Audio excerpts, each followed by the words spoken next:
All right, it is a flaming Dragon Friday. Obviously, we're going remote, doing our Friday show due to a little bit of inclement weather. But hey, we're getting close to Christmas, guys. Wanted to make sure that we brought you the same content that we're always bringing you, trying to bring the juice. Very excited this Friday morning. And I want to hop right in. Let me go ahead and bring in my co-host. You can't tell from the screen right there, but he's 6'7", wearing an absolutely delicious sweatshirt right now. I think that's made out of unicorn tears. David Cohn, and my brother, former Western State Colorado wide receiver, who's going to stop talking until I get done with the intro. He's got a beard that was absolutely curtailed by Jeremy's razors, touched by the God King, and sent across many, many cities. That would be Flaming Dragon, which I'm going to hit the under for the second straight Hey, you did Friday. well last Friday. I don't care if we're going one. remote, if it's a road game, if it's a neutral site game, the under at 3.5 is hitting. If it was me, I'd bet it up to 2.5. I'd bet it the under. I'd bet it down to 2.5 because that's how we're living our lives at least today. But guys, very excited to bring you in. Got a little snow yesterday. I can look outside. Yep. It's beginning to look a lot like Christmas there, Cone, as a Michigander for a little bit, and then Blaine, obviously being in Iowa where you coach, we know a little bit about the snow. Look, I was dreaming of a white Christmas, and it delivered. The wife is pumped about it. Yeah, well, racism aside, Christmas is great. Blaine, what do you think? Yeah, Christmas is great. Snow sucks. I'll never be a fan of snow. Snow's cool for like 15 minutes. I walked outside today, and I swear I saw Liam Neeson fighting wolves by a garbage can next to my apartment complex. No, last night at about 9:30, I opened up my back door, and Jake Gyllenhaal's dad from The Day After Tomorrow was running through in snowshoes asking how to get to New York. I didn't know what to tell him. You just sent him up the road. So we'll see if he got there. Who knows? But, guys, I want to hop right in. Some big news all around the sports world. We had Thursday Night Football last night in the NFL. Obviously, we have the bowl games going on. We have college basketball. We have NBA, which has a hell of a slate on Christmas Day. Hockey's still going, speaking about snow and ice. But I want to start with some news that we heard from Jayden Daniels, LSU starting quarterback this past year, that was able to really kind of develop as the year went on. And we saw it early. He was able to run the ball. The quick game was pretty good. The intermediate game was all right. But it wasn't even like he was testing the field vertically. Once he started to do that, we saw this offense really start to transform a la Optimus Prime throughout the year, and LSU continued to get better and better and better. Tough stretch there at the end, but that's just part of the deal. But him coming back, Booty coming back, those two tackles coming back, including Will Campbell. You look on the defensive side, Harold Perkins, Mason Smith, who got hurt in the first game against Florida State. Guys, I'm looking at this LSU roster. It's going to be up there with anybody's as far as depth and talent in multiple positions. If Brian Kelly can continue to mold these egos and keep everybody kind of in line, and we remember seeing Kayshon Boutte early in the year, Florida State on the sidelines pouting, upset. Brian Kelly was able, and that staff was able to get him going later in the year. LSU is a legitimate national title contender in 2023 for me. And guys, I'm looking at that LSU Florida State game. Wow, that's probably going to be the best game to kick off the season with what FSU's done in the portal and Jordan Travis coming back. But David, having played the position, understanding the importance of continuity, understanding the importance of understanding the system, being able to get those new guys in that they've added, talking about LSU with Jayden Daniels, I don't see how Jayden doesn't win the job. These guys are going to pick up right where they left off. This is huge news. I was really rooting for Coach Ed Orgeron at LSU. I mean, it seemed like a perfect fit for that university. But once we started to hear about all the cultural issues that were taking place and the reason that Max Johnson left and transferred to Texas A&M, clearly the situation became untenable. Brian Kelly comes in, and when you see even that first game against Florida State when Boutte, wasn't engaged, dropping passes that are hitting him right in the hand, throughout the season becomes more and more engaged, then announce he's coming back. Now Jayden Daniels announces that he's coming back. I think this just speaks to what kind of leader Brian Kelly is and the direction that this program is headed. And when we talk about Jayden Daniels specifically, remember they lost that close one to Florida State at home, first game of the season. We really didn't know, what was going to be the path for these two different teams. Then they reeled off 4 straight wins in a row and got blown out by Tennessee. But throughout that entire time, Jake, you and I were talking, Jayden Daniels still isn't wasn't pushing the ball down the field. They still haven't maximized his potential. Then against Florida and Ole Miss and Alabama and Arkansas, that 4-game stretch right there, Jayden Daniels really started to push the ball downfield. They won another, 5 in a row there. The Texas A&M loss, I do believe, was an anomaly. And then look, I don't know if anybody in the country is going to beat Georgia. They put up the best fight they could. And at that point, Jayden Daniels was hurt anyway. Just huge news for LSU coming back. And they're going to be a problem. They're going to be in contention, not only for the West next year, but I think the entire Southeastern Conference. Yeah, Flaming Dragon, when you look to, and this is something that we've talked about a lot, Nussmeier did a heck of a job coming in the SEC championship game and throwing the ball. What's he going to do? Probably going to hit the transfer portal. If you're Walker Howard, the young stud they're very excited about, what's he going to do? He still has some time, was able to redshirt last year. So when you look at LSU, is Jayden Daniels the guy for them in 2023? It has to be. I mean, it has to be. I know Nuts came in against Georgia. Look at that second half when Jayden Daniels went out with an ankle. But you saw Jayden Daniels grow throughout the season. You saw this team come together and start to look actually fluent as an offense. They were beating teams just by with the quarterback run.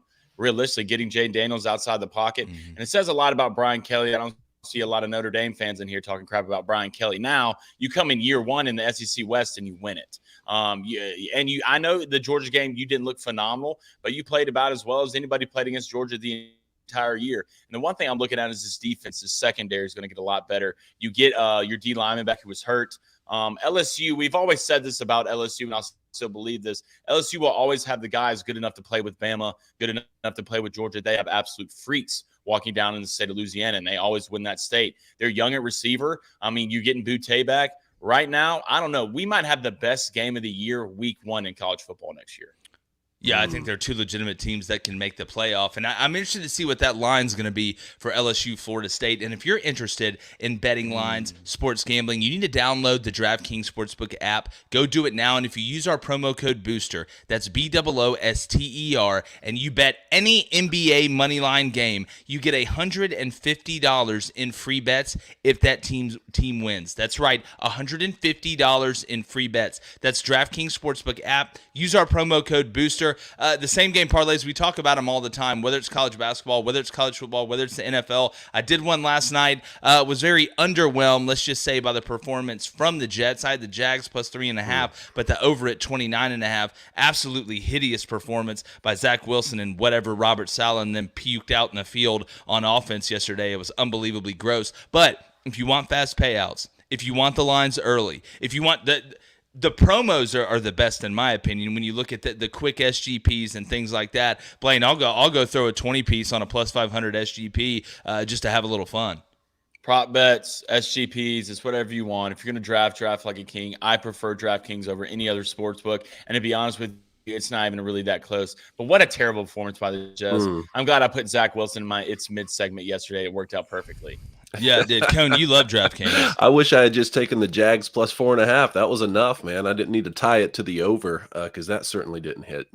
Yeah, for sure. Well, let's go ahead and get into our NFL quick hitch there, Coney. Yeah, let's do that. I was going to say one more thing real quick about Garrett Nussmeier being, he's a Lake Charles, Louisiana kid. He's a redshirt freshman right now.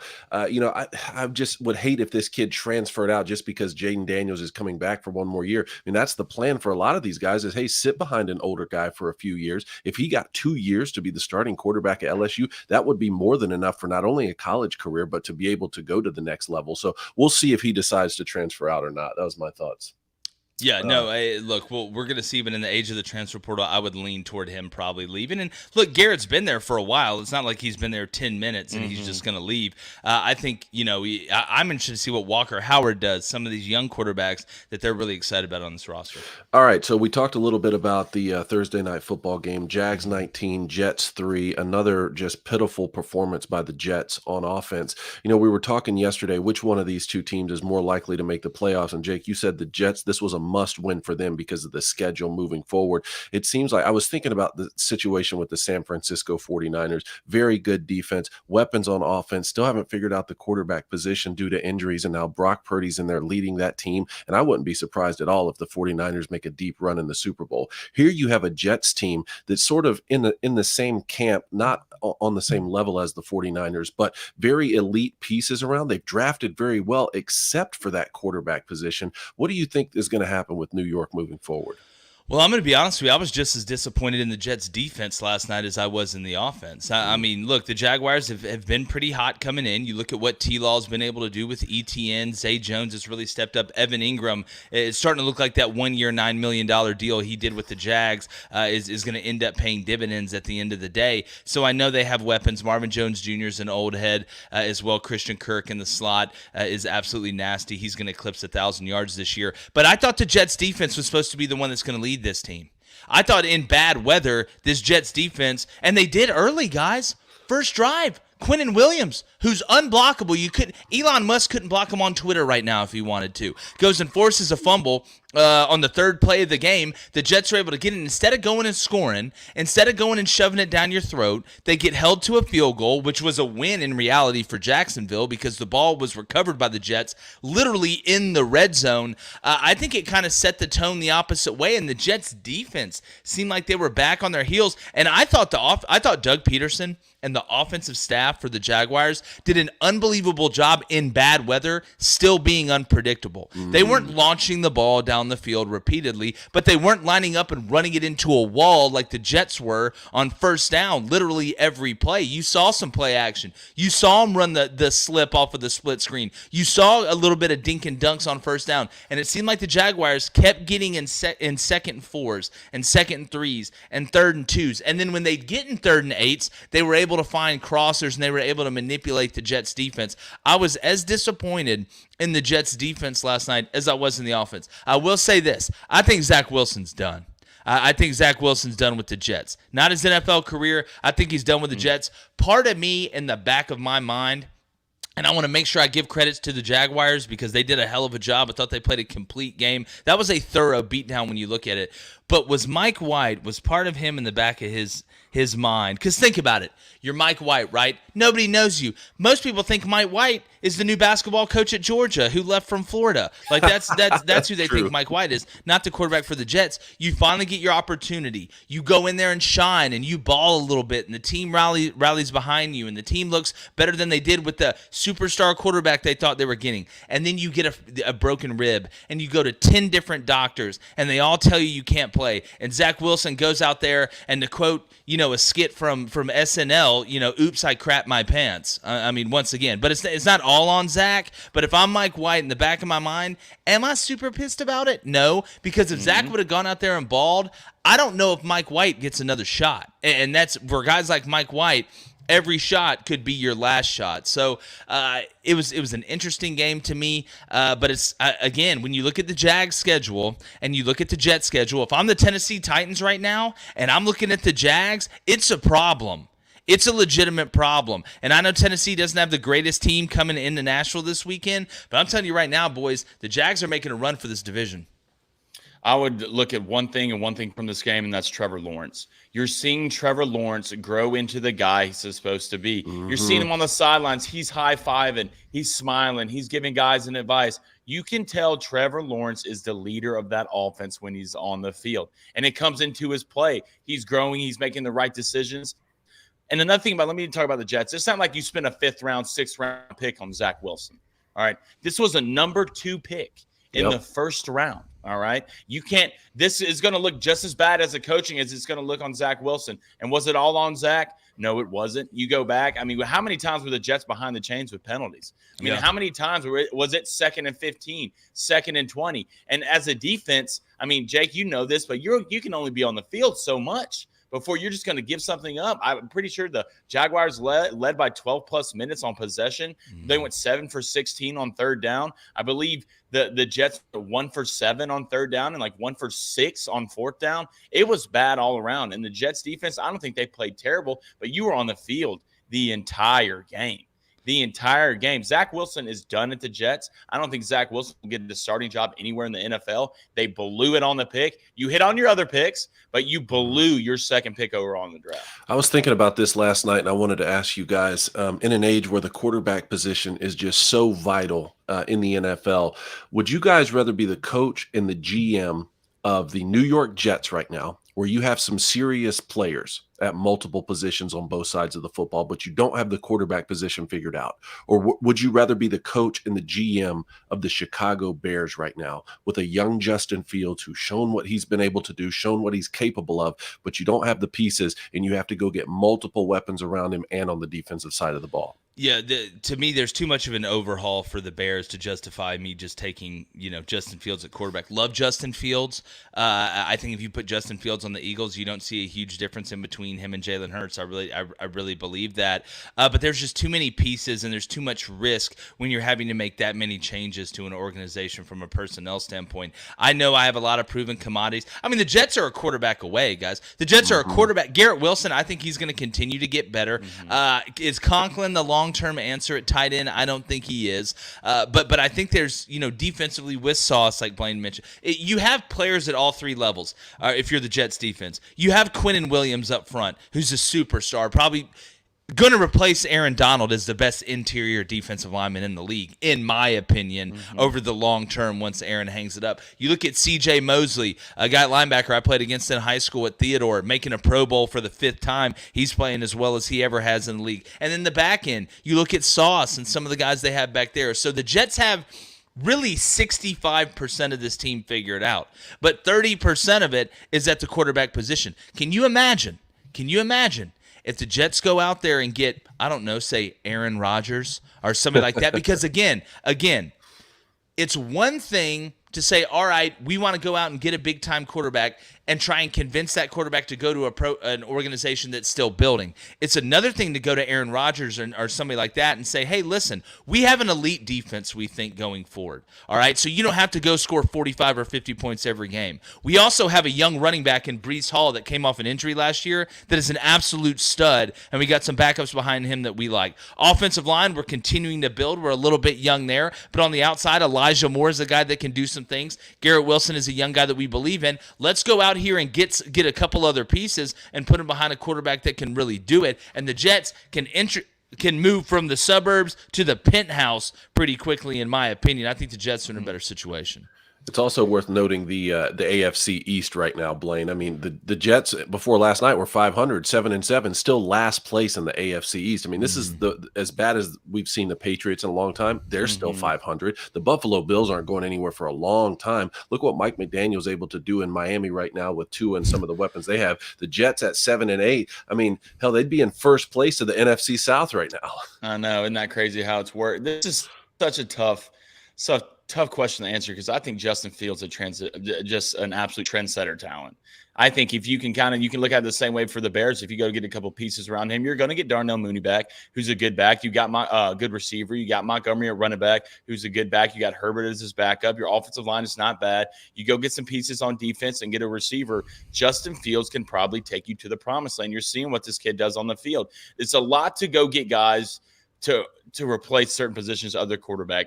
It's different when you have that guy who can take you to the promised land at quarterback. You can't just replace that. I know you can say you can go get Aaron Rodgers, you can go get this, but we'll see with Aaron. We don't know if Aaron's going to play another year of football after this. We really don't with Aaron Rodgers. We don't know what Aaron's going to do tomorrow. So it's really hard to go find just a great quarterback out there to lead your team. But if you have that piece at quarterback, like the Bears do, a guy that is good enough to take over the league, which I think Justin Fields is good enough. And if you have the cap space, you can go win trades and you can go win a lot of ball games because it's almost impossible to replace a guy at quarterback like Justin Fields. Even look at the Broncos going and getting Russell Wilson, Jake. Thought that was a surefire get. Well, yes. I mean, again, when you look out there and you see the crop of quarterbacks that you can get, or maybe you want to go take a risk on a guy that's a backup that you feel good about going forward, that's one thing. But I look at the Bears. You traded away Roquan Smith. You traded away Robert Quinn. I mean, you gave up pretty much your best defensive players in that front seven.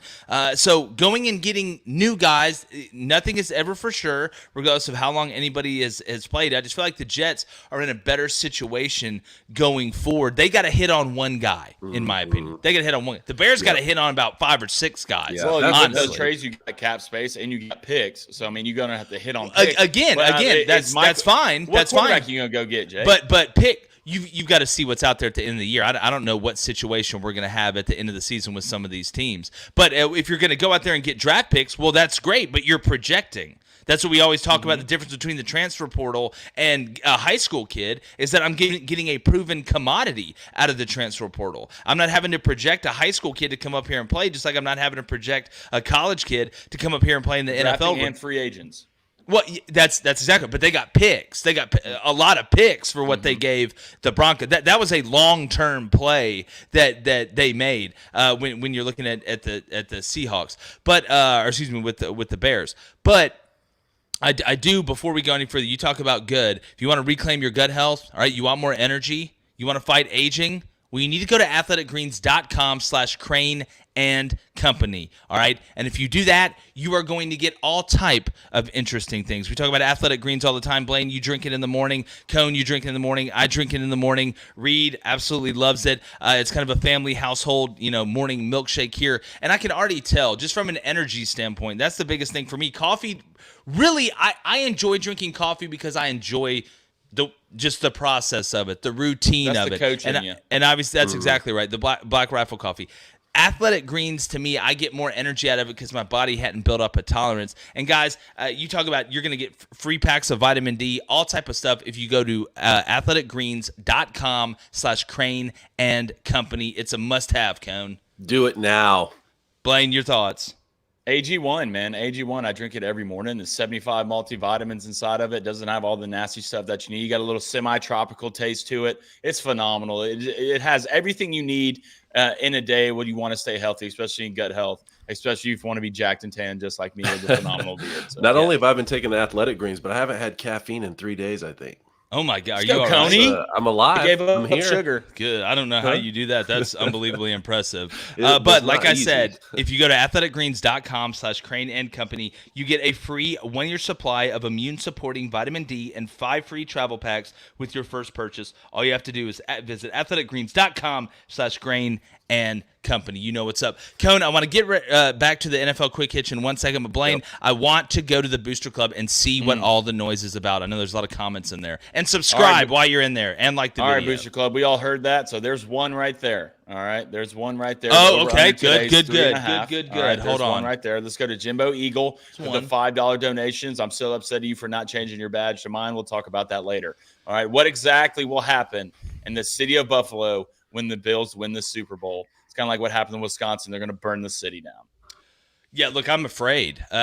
Remember, guys, the Bills went to the Super Bowl like 3 straight times and lost. So you talk about like building up, what did it say? It's like before they let you outside, when you're like 14, you just run around, whatever. Like the Bills fans, I don't know what's going to happen. I don't, you talk about fireworks, maybe the least of everything that's going on. But look, regardless of how cold it is, I don't know how many tables are going to get jumped into and broken, but there may not be an unbroken table in the whole city of Buffalo, nay, maybe the whole state of New York if the Bills are able to do it. And I hope the Bills actually are able to do it. I want to see the Bills win a Super Bowl because that, to me, the Bills and the Packers are the 2 most college-like fan bases in the NFL, in my opinion. They go absolutely wild. We had a fan of the show go out to the Buffalo tailgate and said it was just like a college tailgate. We need to go up there, Bills fans. We need to go up to a tailgate in Buffalo, guys. I don't even know what Buffalo looks like. I've never been to New York, only in the movies. But, no, I think it's going to be crazy. It got so bad, Jake, there was a punchline in heavyweights. The boys caved like Tony caved like the Buffalo Bills in the Super Bowl. You remember that? All right, so turn on the camera. Crazy. We need to go up there and hang out with Jimbo Eagle. Let's do it. Let's look, if the Bills play the Eagles in the Super Bowl, it's going to kind of be like, you remember that movie Gangs of New York? Yes. Where they just meet in the middle of the street. Yeah. I want to see it. I think it'll be great. Let's go to Hiking Elevator with a $2 donation. It says, why does Blaine's taste in movies suck? I go back and look kind of my messages. No, it's a mixed bag, baby. It's a mixed bag, which is kind of where you want to be, right? You want 50% to love you and 50% to hate you. I got mixed messages, so I think that I'm with you. I'm with you on the Big Lebowski. Not being a huge fan of it. I think it's a good movie. I think it's unbelievably overrated. But the blasphemy that you put to Pulp Fiction should not stand and should be considered slander in the court of law. Oh, God. Outside of that, I mean, your other guy's take, I love it. I think David's wrong there. Me and you like most of the same movies. We have the same sense of humor, but the Pulp Fiction thing, I'm looking left, I'm looking right, I'm looking up and down. I still can't understand. You like Fargo though?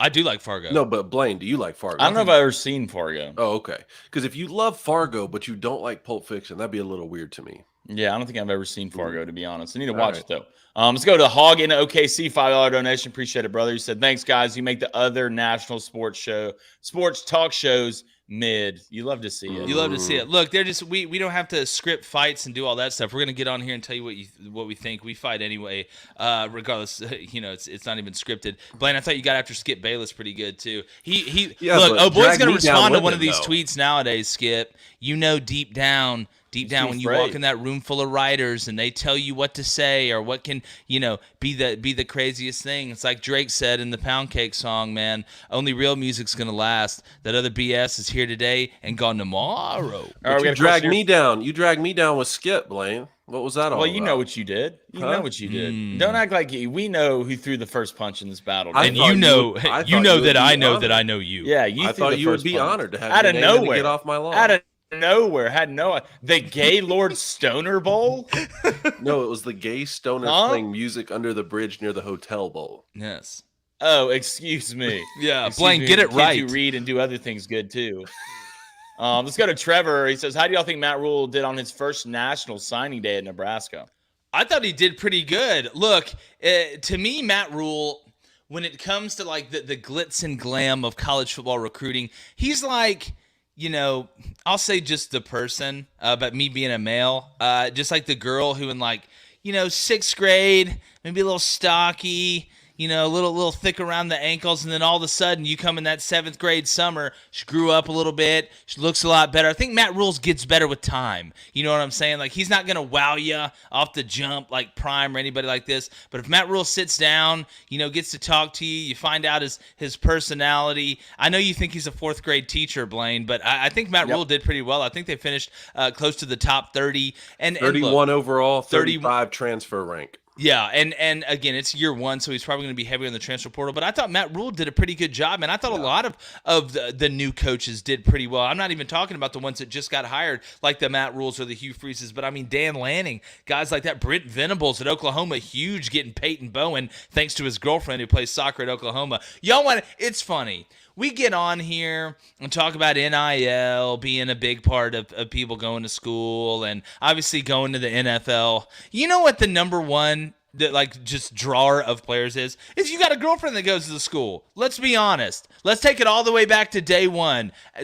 Adam and Eve, the Jungle Book, however you want to look at it. We all know what's drawn people to the most schools. So congrats to Oklahoma. That's a high IQ play. You want to get the player, get the girlfriend and the mom, you'll get every one of them. I don't care if Nick Saban paints himself in pinstripes or whatever and houndstooth and runs and does the Cupid shuffle in his living room. You get the girlfriend, you get the mom, you get the player.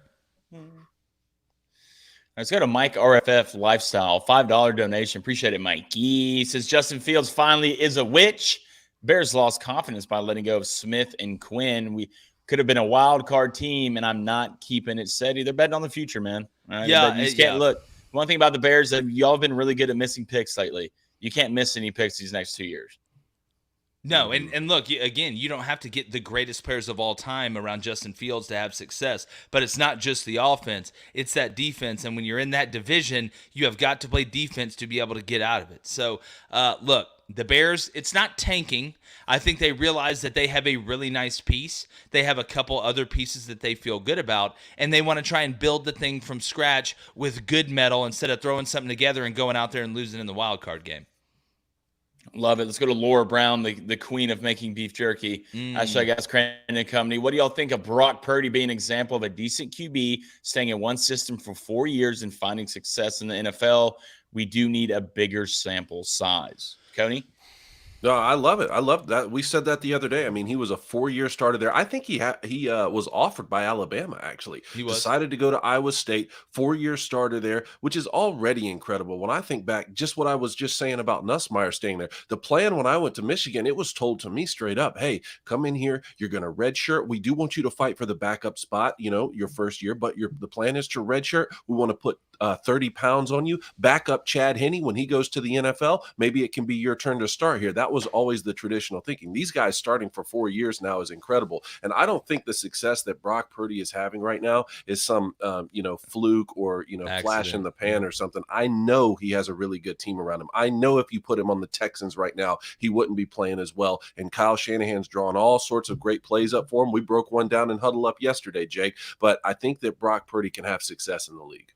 Yeah, look, again, he's passed a lot of the early tests, right? You come off the bench cold, you end up guiding your team to keeping the ship steady and winning the game. You have a week to prepare knowing that you're the guy, which is sometimes harder than coming in off the bench cold because a lot goes into it. Oh, and you're playing Tom Brady. That's fine. Go kick their ass down in Tampa. And then we saw our go beat them, pretty handily at the end of that. I think it was 35-7. Then you went on the road and won a game in a hostile environment. I mean, he's passing all of these tests. The thing I say about Brock Purdy isn't just the physical, intangibles. We see his ability to throw the ball. We see that he has somewhat of a gunslinger mentality, but he's still protecting the ball. It's how the game doesn't look too fast for him. That's the thing that I see. That to me is moxie, right? Mm-hmm. That to me is the it factor, or the X factor that we talk about. That people are like, well, I really can't define it. Well, I'll define it. It's how he handles the speed of the game. And right now, as a young guy, the game does not look too fast for Brock Purdy. If I was a 49ers fan, or if I was in that organization, or if I was a player on that team,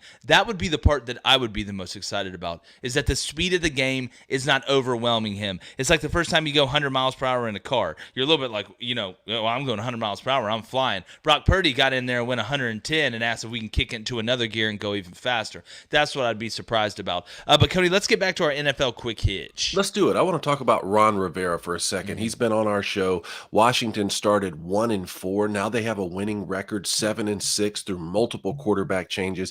And we have a video of Ron Rivera telling Jeremy Reeves that he made the Pro Bowl. And when I think that, sometimes you'll hear the argument that sports provides no value in society. And to me, this is exhibit A of just what sports can do for not only a young man, but for a community too. But I wanted to get your thoughts. Yeah, obviously it's Pro Bowl time.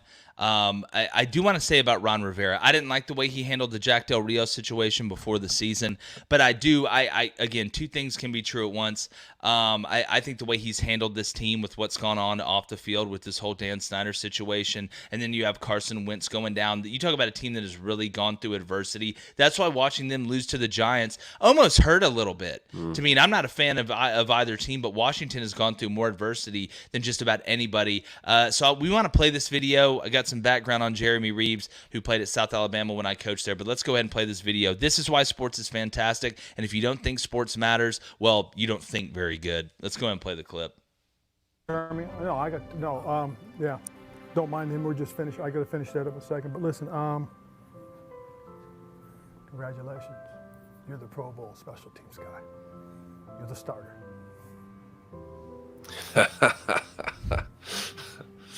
Yeah, if you're on audio right now, Jeremy's getting pretty emotional, and he should. You heard it, young man. Everything you've done. Mm-hmm. And I know your mom would be proud.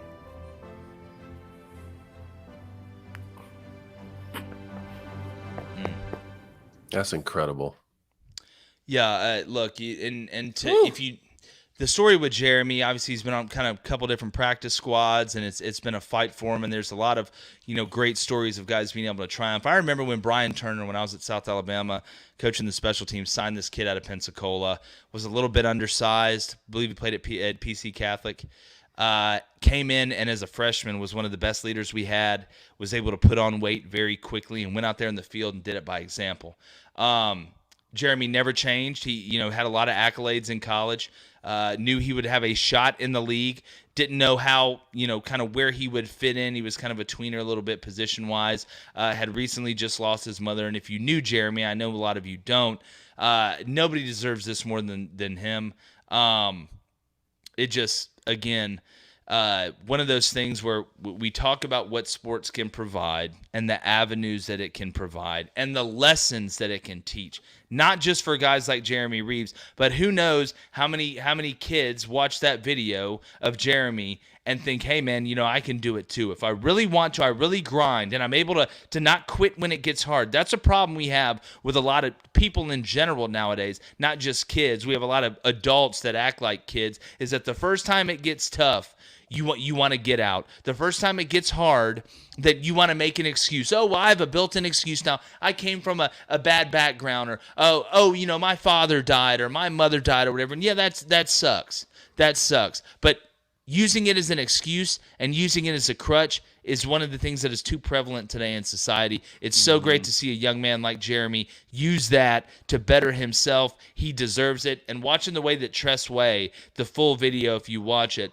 walked in there, the punter, he wanted to stay in there when Ron Rivera told him. That to me speaks more about Jeremy Reeves than anything else.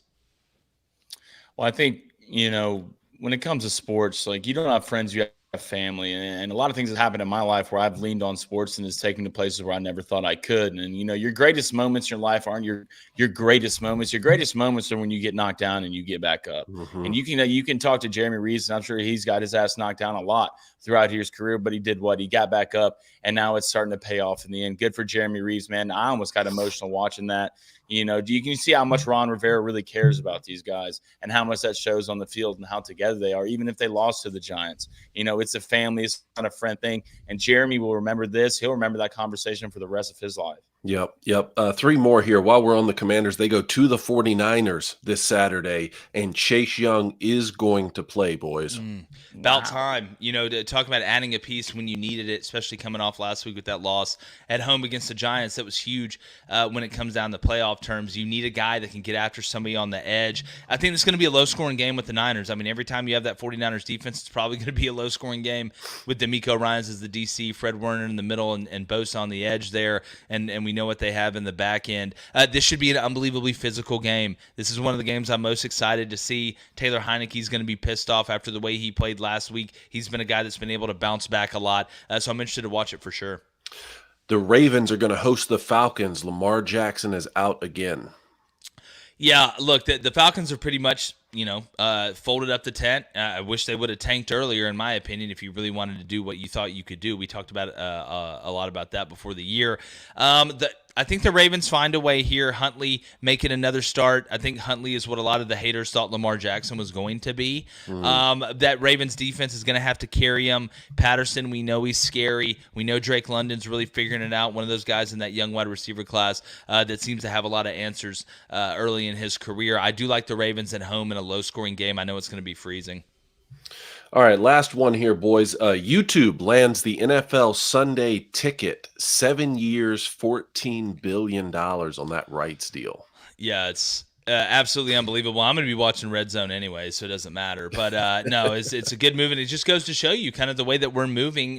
People with cutting cable and using these streaming apps, whether it's Netflix, whether it's YouTube TV, whether it's Hulu, whether it's Prime, whether it's any of this stuff. That's just the way it works nowadays. So not shocked by this. The number, it doesn't shock me. That's how crazy it is now when we look at this money. I mean, hell, you look at, it's funny, we talk about, man, the SEC media deal, look at all this money these schools making, and then you look at the NFL signing a $14 billion deal. Yeah, don't give your money to Netflix. Please don't. Don't do it. Yeah, well, it sounds like Disney, Apple, Amazon, all were in the bidding process earlier this year for this, but YouTube walks away with it. I don't know. Let's see. Like you guys said, I'm watching Red Zone more often than not, so I can catch a little bit of every game. But it does change the viewing experience. Not watching a full football game. Rather than getting bits and pieces here and there. So I don't know. Let's hope that they don't mess anything up too badly with that. Mm-hmm. Yeah, where am I at right now with the over under? I'm still under. Oh, wow. Okay, good. Locked in. But I bought it down to 2.5, so. Good. Oh, full point, Dave. No, I'm not going to screw up again. Don't worry about that. You don't have to worry about that. All right, let's go ahead and get into a little bit of rapid fire. Rapid fire. Okay, I want to talk about the pew. Yeah, I want to talk about the MLB for a second. Some of the other owners around Major League Baseball are unhappy with Stephen Cohen going on this spending spree and signing all these players. Jake, talk to him for a second. Man, what do you mean you're mad at him for going and spending money? He's trying to make the team good. Like, this is the dumbest thing I've ever heard in my life. Oh, no, you're out there spending all this money to go get good players. What? You guys are crying about the Mets? Have you seen the Dodgers for the past couple of years? Or, I don't know, the Yankees? Did you see? They just signed God's Army.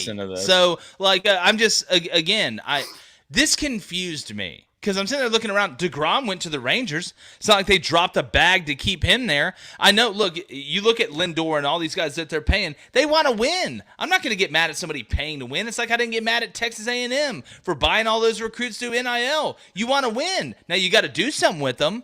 You know, the culture's got to be right, but owners are mad at other guys. It's always hilarious to me when billionaires get mad at billionaires for spending money. Like, are you guys for real? That's like a bunch of fat people getting mad at a skinny person for eating a Snickers. What the hell are y'all talking about? Like, I don't get it. Could you imagine going up to Nick Saban and just complaining about all the 5 stars he signed?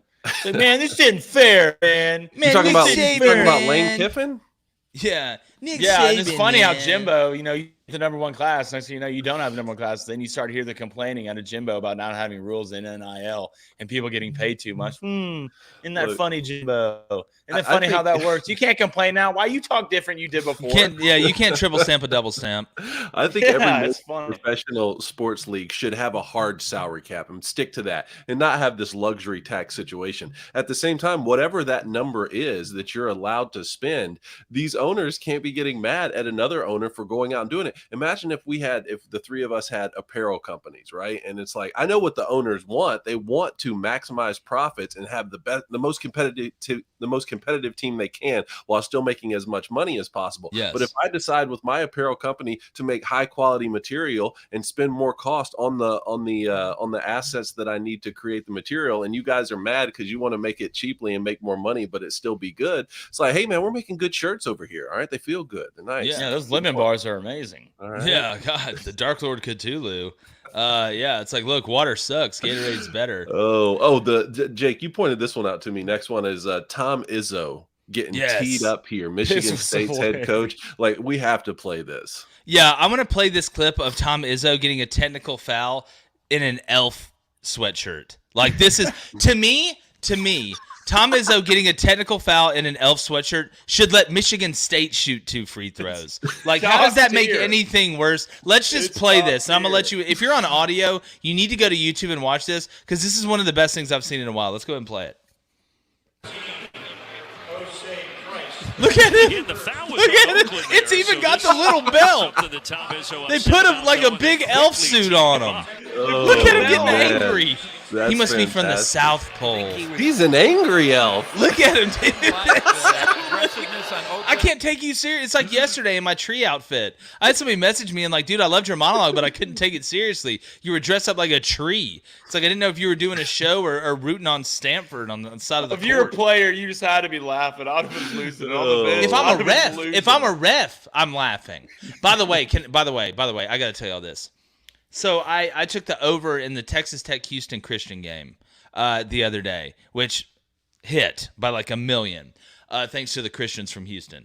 But the coach from Houston Christian, I guess, has been this college basketball coach for like 40 years, and he got a technical foul. He said something to the ref, and the camera pans over there, and he's got this like stare. He's like staring at this ref, and he looks at the ref, and he goes, "Don't look at me like that." And then all of a sudden, for the next 30 seconds, he's just staring at the ref down the court, and then they threw him out of the game because he stared him down all the way down the court. Like this, Cone, a lot of college basketball coaches look like, you know, the senior detectives that have been trying to catch this serial killer for like 25 years. You know, that you see on the documentary, and they finally catch him. You know, it's like, it's Gary Ridgway, you know, or whatever like that. But I just geeked. Oh, boy, you know what it's like when you're staring another man. Like, it's just very, very primal where you're staring another man down. Like, the coach from Houston Christian was very disrespected by the way the ref looked at him. So for the next 30 seconds, he just hawked this guy down the whole way down, and the camera didn't move. He was like this. Like, and then he got tossed. I was like, and the broadcasters were like, I don't know why he got thrown out. I was like, I know why he got thrown out. I know exactly why he got thrown out. He stared that man down. He tried to beat him up mentally. You know, that's a real thing.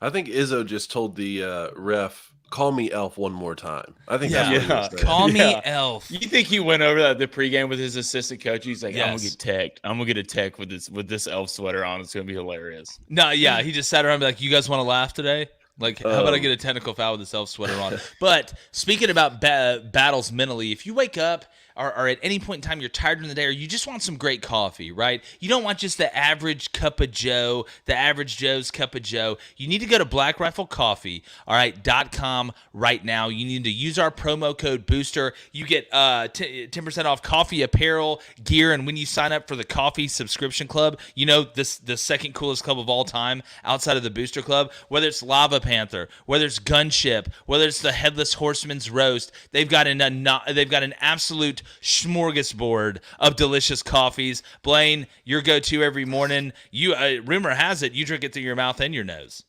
Yeah, anything before Wednesday, I go mouth and nose. It's just the way I am. You know, the thing about it is like my breakfast. It's not eggs. It's not hash browns. It's not pancakes or waffles.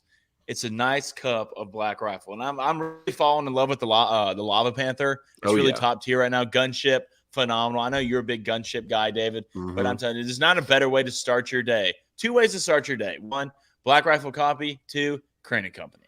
Hey, Cone, I want you, while you go through telling people why you like Black Rifle Coffee, I'm going to do some like music in the morning in the background so that people can really understand your love. Okay, go ahead. You go ahead. I will be breaking my 3-day caffeine fast with a nice hot cup of Power Llama this morning, right after this show. And I think that you should do the same. I don't know what's going on behind me, but just let it happen. It's good for you. BlackRifleCoffee.com, promo code Booster. All right, check our friends out at Black Rifle Coffee. That was a great job, guys. Really excited about that. Yeah, no, Blaine, don't do that. All right, what else we got in rapid fire there? A couple more reaction videos here, boys. Oh, so I lost. No, I didn't finish it. I didn't finish it. I didn't finish it. I didn't finish it. It doesn't count. I didn't finish it. It doesn't count. There it is. All right. Well, that's why the over-under's at 3.5, David. Stop being greedy. He bought a point. I believed in you. What can I say? I believed in you. Oh, you bought it up to 4.5? I guess now I've already lost my first bet of the day. You know, I was hoping to lose my bets later at night, not this early in the morning. All right. Some more reaction videos. Did you see these Raiders fans just berating the Patriots fans on the Raiders-Patriots game? The level of tolerance and patience these guys had was incredible. I think we have this video. Yeah, like this scares me that like when you do stuff like this, look at this. The Patriots fans, how this guy didn't swing on the other guy shows unbelievable patience, David, as you were talking about. Even the Raiders fan is trying to tell this. Is that a woman? I think so, yeah. No way. Yeah, now they're hugging. Now they're hugging it. No way. Listen, here's what I want to say. Hitting women is wrong, and women, you don't need to get in that guy's face. All right, you don't, especially wearing a Derek Carr jersey. You're not scaring anybody. I mean, you're the Raiders. It's been a disaster. See, this is the thing. Women don't understand the level of violence that comes with certain things, especially being a man.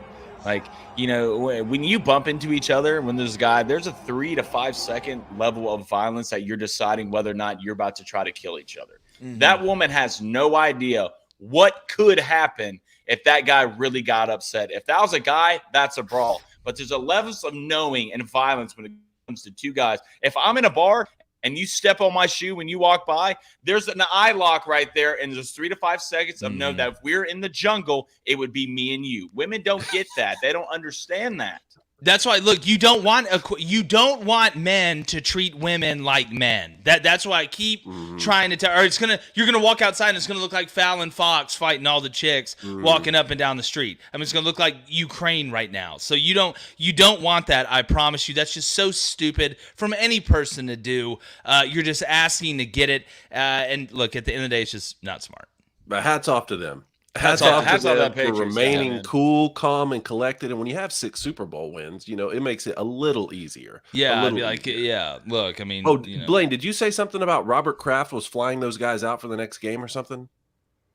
I don't think so, but I wouldn't be surprised. Then maybe it was someone else at the studio, but I think Robert Kraft saw this video and was going to take care of those guys. He's going to set a jet because they were being patriotic. I wish that Mark Davis would ban that chick from Raiders games. How about that? I wish Mark Davis would get a different haircut. Are you kidding me? Mark Davis just gave them free tickets for life for That's that. true. Like, Yeah, this is it's what a we different need in haircut, Vegas, man. baby. Yeah, they're gonna. Like, I don't know if get a I'd be more weekend. scared if I turned around and saw Demon in my bedroom or Mark Davis. A weekend stay with Jamarcus Russell at the Leaning Tower of Pizza. All right, next one, boys. I know you're not allowed to say anything about Deion Sanders these days, but this video of him after National Signing Day, it was just lame to me. I'm sorry. You guys can defend it if you want. Call me the old guy, but it was just lame. No, let's go ahead and play it. I want just shock value on this. This is Deion Sanders after National Signing Day when Colorado signed an OK class. Let's go ahead and play it. You thought you was gonna get what we got? You really thought you was gonna get what we got? Oh Lord, we coming. Come on, I like guys. a lot of what Deion does. That was just cringe to me. Lame, man. You can't build your entire brand on being cool and then do so. Now I know everybody's saying it's not meant to be cool to you. The people who it's meant to be cool for, it is cool to. I don't know, man. Maybe at 17 years old, I think I would have seen that and said, nah. No, I thought it was kind of lame, actually, to be honest with you. And Deion's done, like I said, a lot of what Deion does, I think, smart. The way he's embracing social media. I mean, they're shooting a documentary on Deion Sanders right now. That's why, they're filming everything. But, yeah, that was a little cringy to me. Well, the thing about Deion, regardless of what we think, he's going to be himself. That's for sure. That's Deion Sanders to a T. And obviously that was about getting Travis Hunter, which is a big move for Colorado. So, I mean, Deion talks to these kids different. He goes about things differently than what we're normally seeing. And was this kind of lame and cringy? Yeah, true, it was. But it's Deion Sanders, and he's going to be himself to a T. So am I surprised? No, I won't be surprised. But is he going to do good at Colorado? Yeah, I think so. A big celebratory video after landing Travis Hunter, another big-time recruit, I can understand that. But, he was already playing for you. Like, who didn't think that Travis Hunter was going to go to Colorado? I mean, a lot of I'm people, sure. actually, David. Like, what was the consensus around the country? I was hearing Georgia. They're out of their minds. They're out of their minds. I was hearing Georgia, Ole Miss, a lot of places. Wait. Well, you want to say what people were thinking. People were not just thinking he was going to Colorado. Maybe Deion Sanders was thinking that. But a lot of people were thinking that the door was open for Travis Hunter. I was hearing Georgia, well, then that's Georgia, their fault. Georgia, then that's Georgia, on them then. You think Georgia was going to get what Colorado got? Come on, man. That was pretty good. Thank you. Pretty good. All right. Last two things here in rapid fire. Knicks lose their second round pick for 2025 over the Jalen Brunson signing. What do you think about this for the Knicks? Look, it always sucks to lose a pick. You never want to lose a pick in this way. But I think Jalen Brunson, that tampering goes on, guys. There's a lot of illegal stuff that goes on. I think this is just kind of a speed bump, blip on the radar screen. Yes, it's unfortunate. It isn't exactly what you wanted, but Jalen Brunson was a good move. I mean, look at the Knicks right now. Still got to win it, though. I ain't won it. I ain't done nothing yet. I mean, you got the pieces, but you ain't won. I mean, I don't know. Jalen Brunson's going to be the fix. I mean, I feel like basketball drafting is a lot different than football drafting. I think you can miss out on a second pick and be okay if you're trying to win right now. But if you were going to get a second-round pick taken away, I think it'd be okay for Jalen Brunson. That dude's a monster. Yeah. Nice. Yeah, that's what I got for rapid fire, boys. I mean, we were talking about the NBA Western Conference is really tight too. You guys want to touch on that? Yeah, it's fun to see. Last year we had seen a couple teams really elevate themselves and kind of lead the pack early and not look back. I mean, you look at the Grizz, the Suns, the Pels. I mean, the West right now. It's fun to watch. It's going to be fun going down the stretch, and I hope it leads to more defense being played maybe earlier in the regular season because you don't have that spread yet. You really don't know how it's going to end. Every dribble matters, so it's going to be fun. We know in the East who most likely is going to be there. I mean, you look at the Bucks and some of the teams that continually be there, but in the West right now, I mean, it's an absolute dogfight, and sign me up for it. All right, we'll go to the Bridge Club. Yep. All right, let's go to Tyler Jarvis. Tyler, the $5 donation. TJR. I haven't read this one yet. Says, Merry Christmas, you filthy animals. Yeah. Hope you and your families have a blessed Christmas. I hope you have one too, Tyler. Love the show. Y'all have saved sports talk show. Tyler, man, really appreciate it. We'd be nothing without y'all. I'll So be your Huckleberry. He'll be a Huckleberry. It's good. Adam Ahmad with a $14 donation. Appreciate it, Adam. He said, let's Geox win the West, baby. Hashtag Booster Club.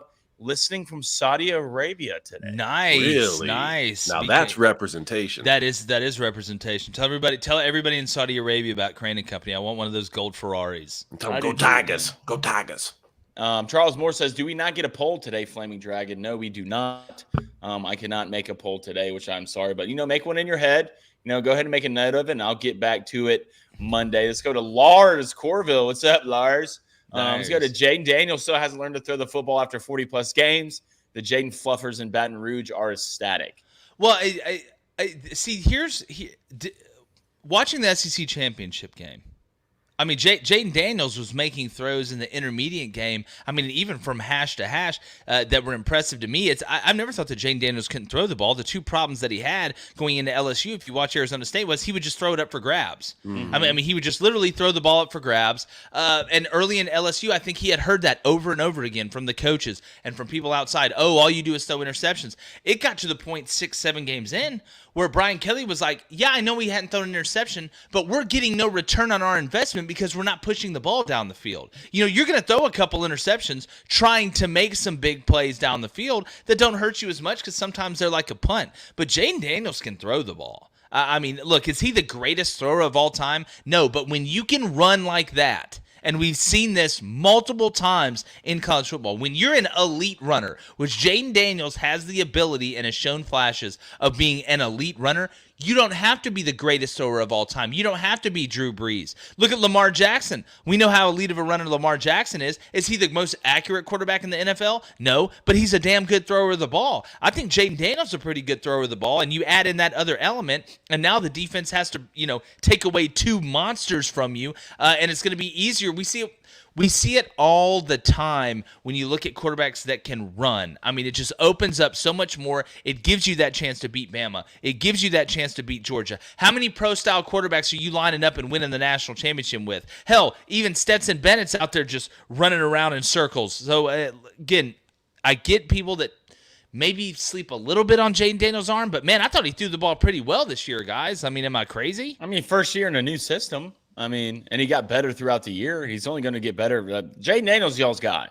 All right, so you better get in the boat now. All right, because y'all going to be pretty damn good next year. What you think, David? I enjoyed watching him play at Arizona State. I'm not going to lie. And it was at a time when they were still lining up under center a good bit, too. It wasn't shotgun 100% of the time like you're seeing across the country. I did not think he'd be able to make the leap that he did at LSU. Again, it just speaks to Brian Kelly and the weapons they have and giving yourself time as a young college football player to mature and to be able to make plays down the stretch. I expect him to take another great leap. And just like you guys said, man, that Florida State game in the opener next season with Jayden Daniels and Jordan Davis is going to be incredible to watch. And whoever loses that team is not out of it in the playoff. Travis, I had somebody on social media when I said FSU is my dark horse for the playoff next year. They said, "Oh, well, they're not getting past LSU. They could lose that LSU game and still make the playoff."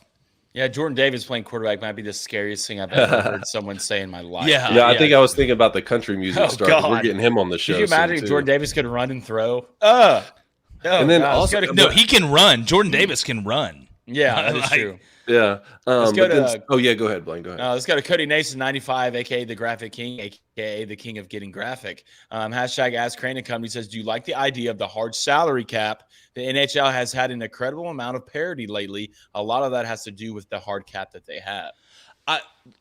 I'm a guy that I love meritocracy when it comes down to competition, but when it comes down to how much you can pay for players, it should be even, right? Like in college football, we all have 85 scholarships to play with. I know some people have more money in the NIL space than others, but from a salary cap standpoint in the professional league, when you're not talking about scholarships, and that really is the scholarship, I feel like it would make the leagues better. And I know this may be a dystopian view on how we can, handle professional sports. And I'm not a socialism guy. I don't think it should be even for everybody. You should get what you earn. But in this case, there are some examples of it making the league better when there is a hard salary cap cap, when you can't just go out there and go crazy and try and take over the league for 1 year. I know it creates competition, it creates incentive, it drives prices up. I get it from a market standpoint. And for the players, they don't want a hard salary cap. They don't want that at all. They want to keep seeing that price getting driven up and these new contracts and these mega deals. But I like it, and you're seeing it in real time right now. Why not let everybody bring a knife to a knife fight?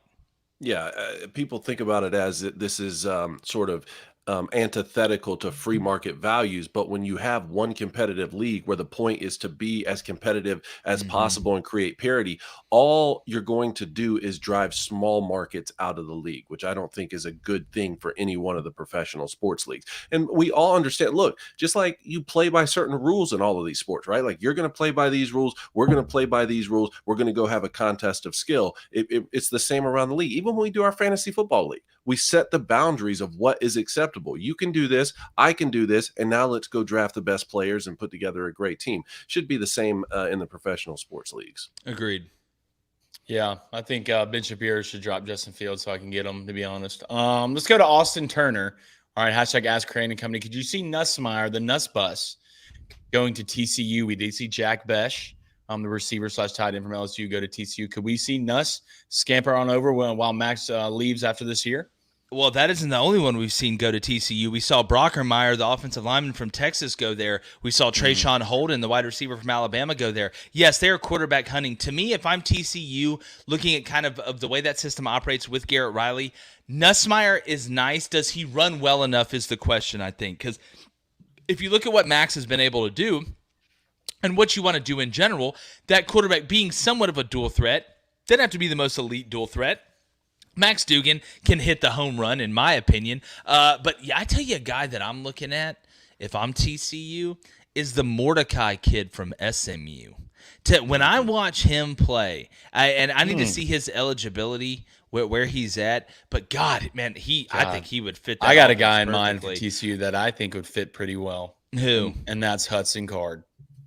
Yeah, I think Hudson could go fit right now. TCU fit in that scheme. Hudson can move a little bit. He can run a little bit. He has a phenomenal arm. Look good at Texas. Obviously, we know Quinn Ewers was number one on that job. But Hudson fits TCU to me. I really do. I think he can go there and have a lot of success. Let's go to Laura Brown. It's supposed to be who has the best ankles. Let's hear it, BC. Hey, I mean, if I could do one, I totally would. You saw Footnut? I mean, maybe. Dalton Burdick says, I just listened to yesterday's episode of Blaine. You are 100% correct on your It's Mid segment. Thank you. Did you hear that, Dave? Not 100%. Did you hear that, Dave? I would 100% say correct. He was I'd 90. say 55. 55. 55. 55? The guy went to war on breakfast. Are we splitting hairs here? You can't trust a guy who eats candy corn. The guy went to war on Quentin Tarantino films, The Big Lebowski, and breakfast. Actually, it's more like 35. He eats candy corn. He eats candy corn and hates the other guys. Yeah, here's how can you my thing. The only one going back in my mind, Blaine, and I don't think I'm skipping one here. The only one I didn't agree with was Pulp Fiction. Everything else, from Gen Z girls to Zach Wilson to breakfast, I'm with you, man. You want to know what I have for breakfast? I have this: a nice, delicious cup of Black Rifle coffee in a Christmas mug. Well, good luck starving to death, because breakfast is when you break your fast. So y'all just don't eat ever again. Okay. It'd be All great. right. Let's go to Mike RFF. It's a lifestyle. You can't break what you never stop. Hashtag Ask Crane and Company. He says, who's the most mid quarterback that is likely to win the Super Bowl? Maybe this year, and that'd be Brock Purdy. What is it fair to call Brock Purdy mid? Is it fair to call him mid? I mean, is it fair to call him good? What do you have to do to come in and not be mid then? Like, I mean, I feel like they're still in the NFL. Sample size yet, they're to be still honest. in the NFL. Yeah, so. I mean, you know do what? you have a Here's big what enough I'll say. sample size against Brock Purdy? I'll tell you who. You want to know who? Kirk Cousins. That's who. There you go. Who was upper mid, by the way. Who's probably the 13th Agreed. or 14th greatest quarterback on the planet, Blaine? I kind of lagged out when you said that, but whatever you said, I disagree. Darby Lou says David has bacon, eggs, and cinnamon toast waiting on him. Oh, Dave. Hey, what do I got? No, y'all aren't coming over. Hold No, no breakfast. And you know what? I may just watch The Big Lebowski while I eat it. No, hold on. What time? No, what a terrible way to start. It's 7:30. I wonder what Reed's got cooking up in there. I wonder what is she in the chat? Can you see her? Yeah. So wait a minute. You got bacon, eggs, and cinnamon toast. Cinnamon toast, David, have you talked to Darby about waging war on me yet? Oh, I didn't don't talk get to her what's about going on. Why are you waging war with Blaine? I'll get back to you. Okay, thank you. Let's go to Logan Atkins, hashtag Ask Crane Company. Says, do the Eagles choke in the playoffs, or do they have a legitimate chance to win it all? Legitimate chance because they can run the ball. They can run the ball effectively, not only obviously at the running back position with Miles Sanders, we've seen Gainwell, but Jalen Hurts in the true one-on-one, true 11-on-11. And again, sitting him these 2 weeks, I think smart. I think it is smart. He needs to be as healthy as possible for this run in the playoffs because they're going to lean on him running the ball. Okay, the Eagles, here's what you can't do, and I don't think Nick Sirianni will do it. You can't think you're something you're not just because you're in the playoffs. Oh, now we need to protect people. No, in the playoffs, you go full bore. You go full bore with who you are. Dance with the one. What's the old saying? You dance with the one that brought you. The Eagles need to dance with the ones that brought them. Jalen Hurts, we're going to see in the playoffs.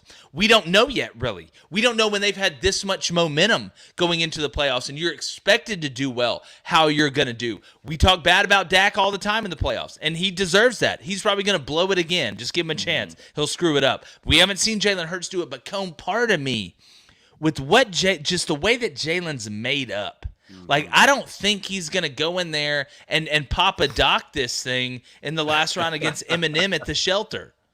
Well, look, if you're facing Eminem in the last round, all sorts of things can happen. But Good luck. Yeah, I mean, first of all, he's got to get healthy, right? So that's my biggest thing is, are we going to see Jalen Hurts 100% Blaine after the next 2 weeks? Is he going to take that time to get healthy, get back for the playoffs? At which case, if he is, yes, I think the Eagles are good enough to win the Super Bowl. And our boy BG, the longest tenured player on the Philadelphia Eagles right now, already has a Super Bowl with them, with the sack against Tom Brady. Look, man, the Eagles are legit. What do you think, Blaine? Jalen, look, man, I get it. All right. I get it. But you need that number one. You need to clinch it. All right. You need to clinch it. You need to play these. You want him to play because you have him in fantasy, Blaine. Yes, Jake. Yes. All those 40-point him performances he play. had running around. That's what happens, Blaine. He's a walking 30 piece. I don't know right now another league that I've been in when the quarterback has mattered this much. Quarterbacks matters that much in this league. I picked up Tom Brady, so we'll see. But, Jalen, you're going to wait to these 2 weeks not to play right when the playoffs start? The playoffs? Playoffs? Let's go to Charlie B. He says, well, that's 4 B words from Jake, so the over has hit. Let me see. We got in 7:30. You didn't do bad. Really a big disappointment because last week you were just phenomenal. I think you said it one time. Maybe I'm going to get that thing at 5.5 next time. Oh, don't worry. Yeah, I'm have to facing buy it adversity next week. Oh, God. I may never say your name again.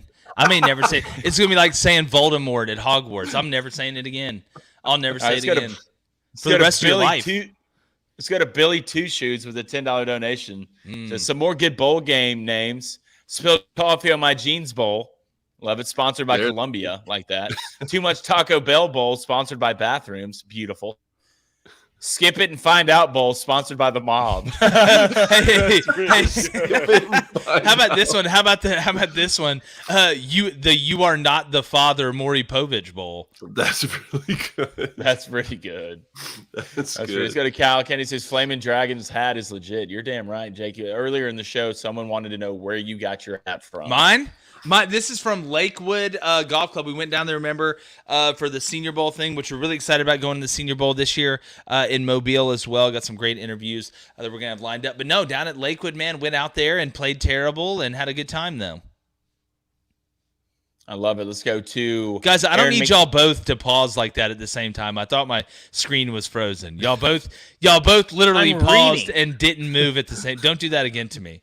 If anything, that's David's fault. I'm reading. Okay. I won't talk again for the rest of the show just to create that environment. Aaron McManus says Flaming Dragon. I'm not sure why he's so high on Hudson Card. I think Hudson Card's a good player, man. He is a good player. I really do. I think he's he a good came player. in and did well. Yeah, I think he came in and did well. I think he'd be a good fit at TCU. I mean, nobody's mistaken him for Cam Newton, but I mean, he's good enough to get it done. Yeah, and I think right now, I mean, if your team, a lot of teams out there would love a guy like I think Hudson Card would be a great fit at Auburn. I agree. In the system that Hugh Freeze runs, I think it's beautiful. Let's go to Dan Richards. He says, I've always thought kids go to the NFL too soon, shortening their football careers. I understand the desire to go if you're a high projected pick, but with NIL, could we see some stay in college? Yeah, I think you're already seeing it.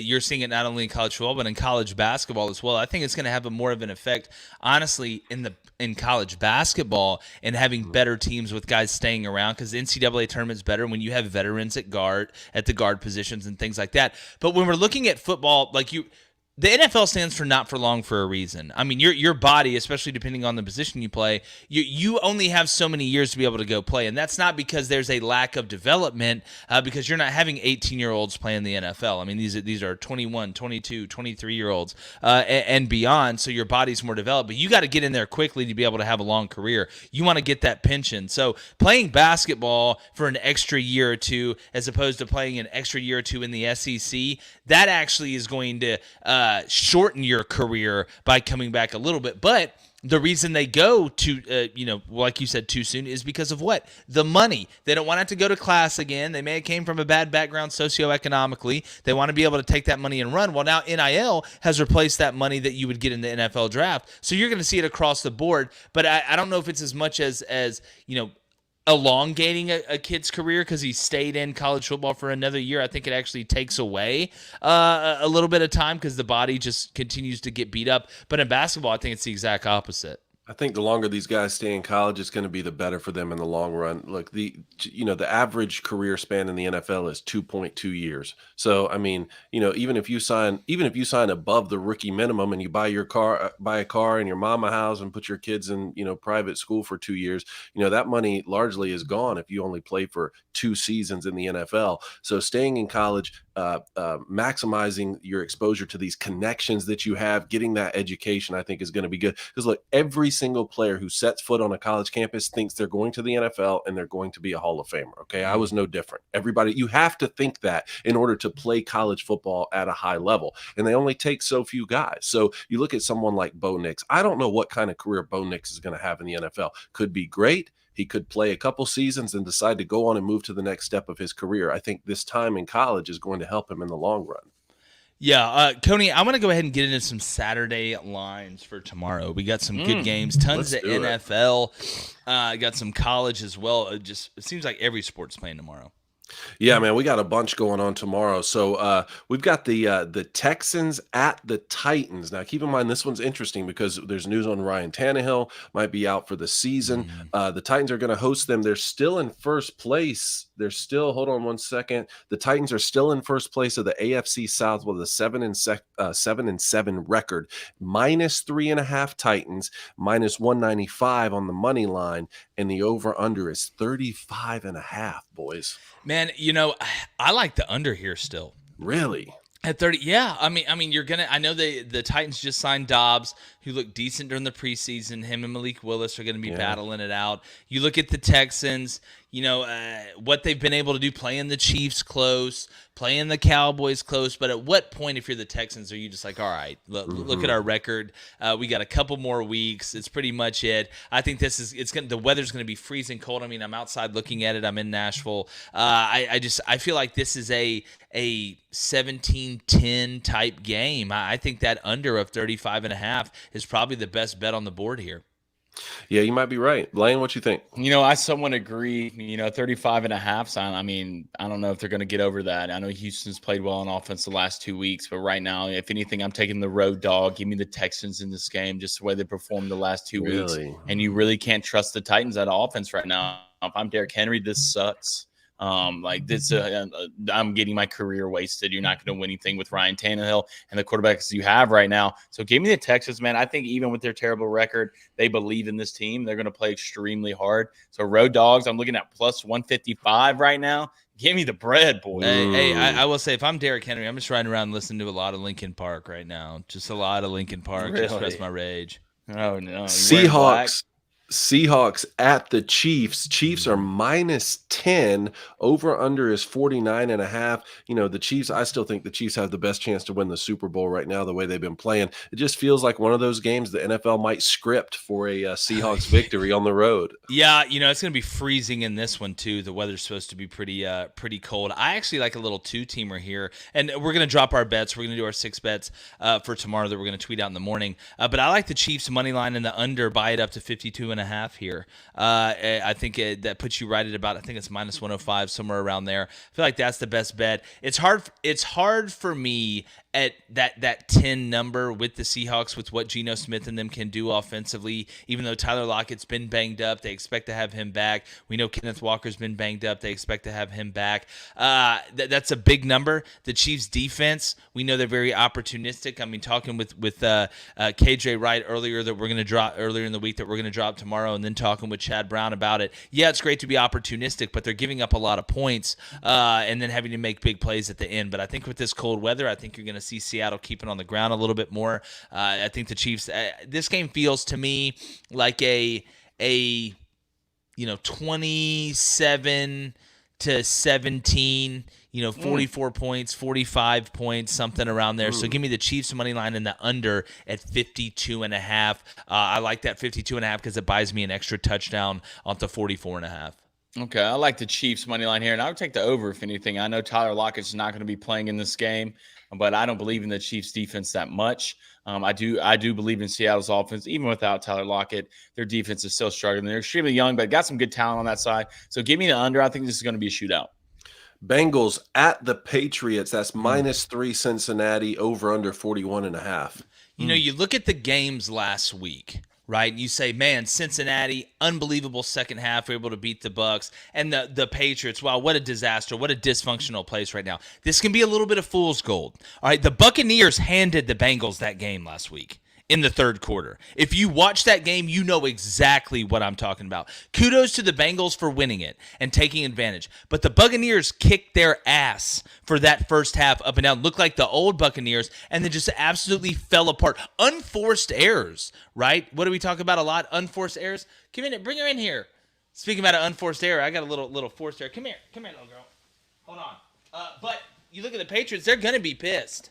I mean, What's up, Mills? Little Millie. They're Millie, going to be Millie, upset. Millie. I like the Patriots money line in this game. Really? This game is at New England, Patriots correct? money line. Yes. This game is look, at New I'm not in England. the business to bet against Joe Burrow. I promise you that. What do you Give think, me the Millie? Bengals. Give me the Bengals to cover. All right, Buffalo Bills at Chicago. That's +8 Bears. I mean, any chance the Bills can beat the Bears can beat the Bills in this one?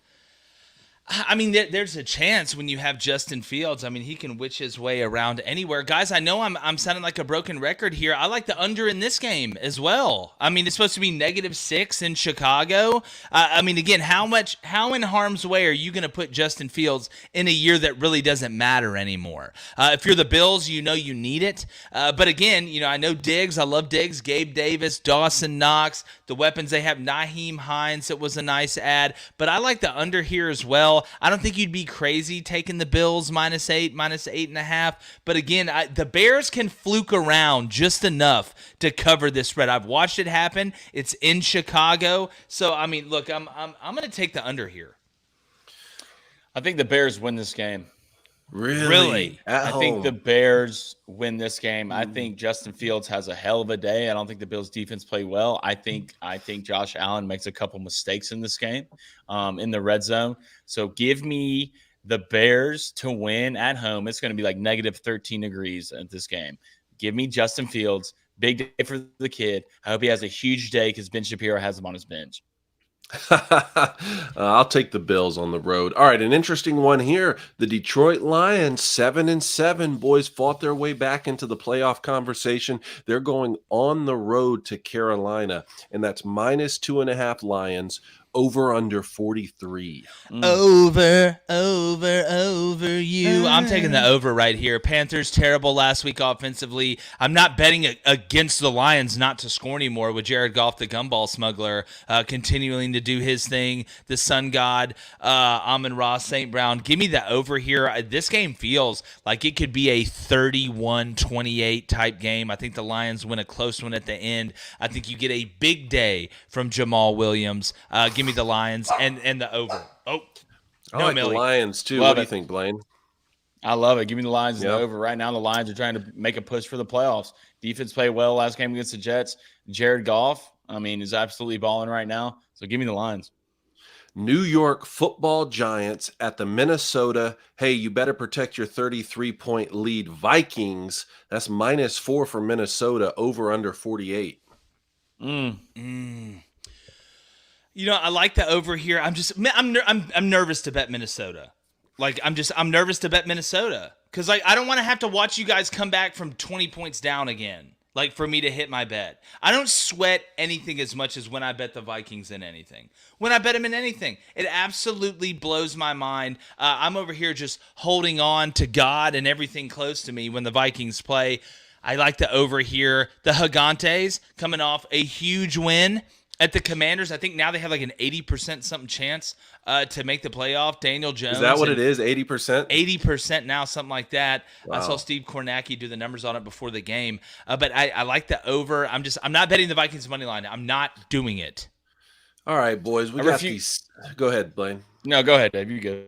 Well, I was just going to say that we got the Saints at the Cleveland Browns. That's Browns -3. And I'm wondering, man, should I play David Njoku at the tight end position in fantasy? Or I wouldn't Dalton play Schultz? anybody that's involved in offense. How's he been with Deshaun since Deshaun got back? Not great. Not great. Not as bad as Nick Chubb. I mean, Nick Chubb's on the back of a milk carton now that Deshaun Watson has come back. I would be surprised if both of these teams hit double-digit points together. I would be surprised. Really? What's the over-under, 32.5? 32. Oh, give me the under. I mean, I wipe my eyes and I see Iowa playing Iowa like I did. That's what I see. I like that. Give me the under. I do think the Browns win this game. I just don't believe in Andy Dalton. I never will believe in Andy Dalton. Alvin Kamara, please, these next 2 weeks, best weeks. Best weeks out of you. 4 more in the Saturday slate here. We'll move through them quickly. We talked about the Falcons are going to the Ravens. Lamar Jackson's out. I still like the Ravens at home. Desmond Ritter. -6.5. Yep, still learning. It's a big number. Give me the under. What's the over-under at? Over-under 35. Give me the under. Listen, it's unders weekend, boys. It's unders weekend. All right? Wait a minute. What's that look? Oh, underneath? It's the under. I hate unders. Give me – God, Desmond Ritter looked really bad in his first start. I mean, I understand the kid's panicking. Give me the Ravens. I do think the defense for the Ravens at the end of the day is going to be the difference in this game. Ravens at home, but 6.5 is a lot. All right, Commanders, we were talking about this. Commanders at the 49ers. That's -6.5 San Francisco. The over-under 37.5 here. Yeah, I'm going Niners money line and buying the over up to 40 and the under up to 40.5. That's what I want. I think this is going to be Chase Young's coming back. I mean, when you got Chase Young on one edge and then you flip it around the other team, you got Bosa on the other edge. I don't think there's going to be a ton of scoring in this game. I think you're going to be able to move the ball between the 20s, but once it comes down to that red zone, there's going to be a lot of field goals. Give me the Niners, give me the under, and give me the money. That doesn't show you just what the quality of players the OSU Buckeyes are putting into the league. Yeah. Nick Bosa on one side, Chase Young on the other. It's a good situation. Absolute monsters. I'd buy this game up 49ers. I'd buy it up to 9.5. I don't think they'll have enough. The Commanders will have enough on offense to really run with these guys. I do like the under. That's fine. I don't see the Commanders scoring more than 10 points, to be honest. I don't think you're wrong. One of the more important games of the weekend, boys. Philadelphia at the Cowboys. Now that's -4.5 Cowboys here without Jalen Hurts playing, and the over-under is 46.5. Remember, the first time these teams met in Philadelphia, that was the Cooper Rush era. Dak didn't play that game. Eagles got the victory. I'm very intrigued to see how this game plays out. Yeah, give me the Cowboys minus the 4.5. I don't think you'd be crazy to buy it down to 2.5 to protect yourself with the field goal to win the game.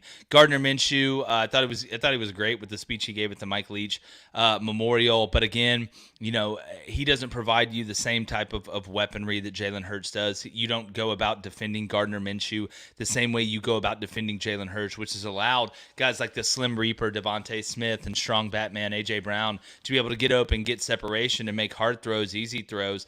So I do like the Cowboys to win this one. I think they're embarrassed about not only the way they played last weekend, but the way they went about it. They didn't look like they took the game serious early. Then they got up when they started taking it seriously and then laid back down again. I think the Cowboys play pretty well and win this one by a touchdown. You gonna take the Eagles, Blaine? Yeah, I'm taking the Eagles in this Yeah. game. I don't know if there's going to be a magical person walk out of the Cowboys locker room to play in that secondary, but their secondary right now is a disaster. His name's Trevon Diggs. On all of well, no, he's been out there. Yeah, They've still been getting killed. No, Joseph is an absolute liability out there, and this is not here to say that Gardner Minshew is just some mediocre guy. Minshew can go out there and sling it a little. So you don't bit. think Minshew's mid? Well, yeah, he's mid, but he's mid enough to win this game because I think the Cowboys secondary is that bad.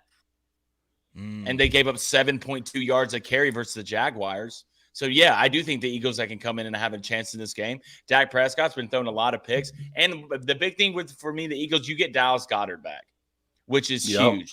One a year, if not right next to A.J. Brown and being a superior talent. So everyone's going to be betting the Cowboys on this game. Give me the Eagles money line. I like the Cowboys to win the football game, but that 4.5, I don't know. I also like the over in that one. I just hate that number. I hate 4.5. I hate that number. Raiders go to the Steelers. That's -2 Pittsburgh, over under 38. You know, I like the Raiders in this one. I think they got some momentum from last week. I know T.J. Watt and that Steelers defense and Najee Harris and George Pickens, who I think leads the NFL in contested catches, which is a hell of a stat for a young guy like he is. I'm interested to see him in the future. I like Freiermuth as well. But, man, I don't have a ton of hard facts to go on in this one. I mean, both these teams have been kind of up and down. But just the spidey senses are tingling a little bit for the Raiders. I think this is one of those games where Devontae Adams has got to go out there and really, really ball, and I think he does it. Raiders and Steelers is always an interesting matchup, always a physical matchup. Do I trust the Raiders defense? No, but I think Max Crosby may make enough plays in the quarterback situation in Pittsburgh without Kenny Pickett, who was still learning as he was going, but I still think he's the best option. Give me the Raiders to go on the road and win this one and really start getting some momentum back. I agree. I mean, I think Kenny Pickett's been playing better. Is Kenny Pickett going to be out there today? I know he's banged up. Is it going to be Mitch? Mitch started last week. There were some people calling for Rudolph, but I mean, obviously he's busy this time of year. So I think it probably will be Trubisky. I know Kenny Pickett, had that. I believe it was concussion. Yeah, he was got a concussion. Yeah. I'm thinking about y'all need to start. The Steelers need to start throwing the ball at George Pickens more. I'm telling you, this kid's a problem. Start throwing this man the ball as much. I know you have Thompson on the other side. Pat Freiermuth or whatever his name is, a tight end. Freiermuth. Yeah, and he's been playing well. You don't make fun of the Quakers. But yeah, I like the Raiders in this game. Give me Derek Carr, Devontae Adams. Their secondary is not great, so I'm feeding. Yeah, but the rest of the Steelers defense is really, really good. That's what bothers me. Sure. Is like that man. T.J. Watt and the boys Hayward. can get Derek Carr. I love so many of the pieces on Vegas's offense, and I love the pieces on the Steelers defense. I don't know. I think I'd lean Steelers at home. But I don't know. Maybe Derek Carr has a little bit more magic in it. Yeah, under's probably the best bet, honestly. That's one on the Saturday slate, boys. All right, guys. Well, we've got a couple minutes here. Flaming Dragon. Let's go to our picks, and then we're going to end with the Booster Club. Look, yesterday, Baylor, you got punked from the beginning. I mean, I'm happy for Air Force, but, man, Dave Aranda, I'm looking at Baylor now, man. I don't know. I know it's a bowl game, whatever. And then I don't know how he can't score a combined over 29.5 points. I had the Jags and the over at 29.5 points. Oh, wait, it's the Jets and Zach Wilson, who's now riding with the fear. Give me this today. I've got first bet, Houston money line plus Missouri and Wake Forest over 56.5. That's going off at plus 134. Then my second bet, give me the Fighting Rick Pitino's Iona money line, Houston money line, Missouri plus 8.5. That is plus 155. I like it. Where's my surprise guest picker? Is he out there? Uh-oh. Where's my surprise guest picker? Where is he? There he is. Yeah, what's up, Ace? Huge, what's up, buddy? man. I can see his neck now. God, he's All getting right. big, Cone. Look, I'm going to take Houston minus 5.5. That's minus 140. And Wake Forest money line against Missouri, but plus the over 58.5. Hey, let's get these offenses going. That's plus 210. Nice little underdog bet there, a little bit risky. What do you want today? You were saying earlier, Houston TTP over 32.5, minus 120. And maybe the New Jersey Devils hosting the Boston Bruins. We were talking about them yesterday. Money line minus 105, he says. Devils, get up off me. Look at all that hair. Oh, my goodness. All Flaming right, Dragon, what do you got? This is what I'm taking. Give me Houston minus 5.5. And the over-under for the Missouri weight game at 56.5. That's going off at plus 190. Wait, what are you taking, the over or the under? The over. Did I say over-under? Yeah. The over 56. You're going to hit. That's going off at plus 190. And then give me the Hawks money line in the over-under at – give me the over at 216.5. That's going off at plus 125. Yeah, I'd like to change mine. I'm taking the over-under. And Missouri. It's like you said, what did you say yesterday? I was going back and listening to the show. You said something because I made a bet that was like had a better chance of hitting than yours, and you're like, "Well, I bet it last night." So I was going to be like, "Well, I'm gonna start taking bets like 4 days in advance and just say I'm betting on odds before and not tell anybody." Yeah, we could. No, well, see, I literally texted that in our Bet Buds group. Like the night before, I text all my bets, and I even have to send you pictures on how to make bets sometimes. So I don't want to hear it from you. Okay, Booster Club. What do we got? All right, let's go to Travis Elrod wants to know, Coney, where do you think the blonde hair comes from on Ace? Well, Darby Lou and I both were blonde as babies. You were blonde? I had blonde hair, man, straight blonde, and so did Darby Lou, and her hair is darker than mine. I was now, full redhead as a baby. Were you really? I had dark hair like my whole life. I thought that's how it worked. You had the same color hair you have now. Well, it was blacker. It was darker. Okay. Yeah, my dad was a redhead. Yeah. Oh, my dad had a lot of ginger. No, man, I was blonde as a baby, all the way up to like kindergarten and stuff, man. No, wow, did not know that. Dakota Blackburn, hashtag Ask Crane Company. How about Jeremy Reeves? Yeah, we said this earlier. Jeremy Reeves getting selected to the Pro Bowl. Local boy to the Florida Panhandle and a grad of USA. Love to see it, man. You love to see it. Talked about it earlier. That was a lot of fun.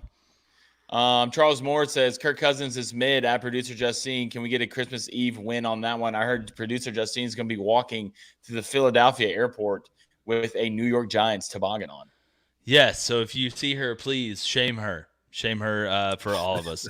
One more. Then we're going to book Laura it. Brown with a $5 donation. Appreciate it, Laura. The ankle show was truly all access yesterday. I'll work on getting more jerky for y'all. Laura, you are a scholar and a saint. Tyler Jarvis with a $2 donation. Will Kevin Steele be a good DC for my Canes? Yes, Kevin Steele is a good DC. Just don't make him the head coach. Ask anybody. Then it Post Malone falls apart. All right, boys, that's it. All right, guys. Well, great stuff. Any parting shots? I do want to wish a absolute Merry Christmas to everybody out there. Happy holidays, however you celebrate it. We really appreciate you guys.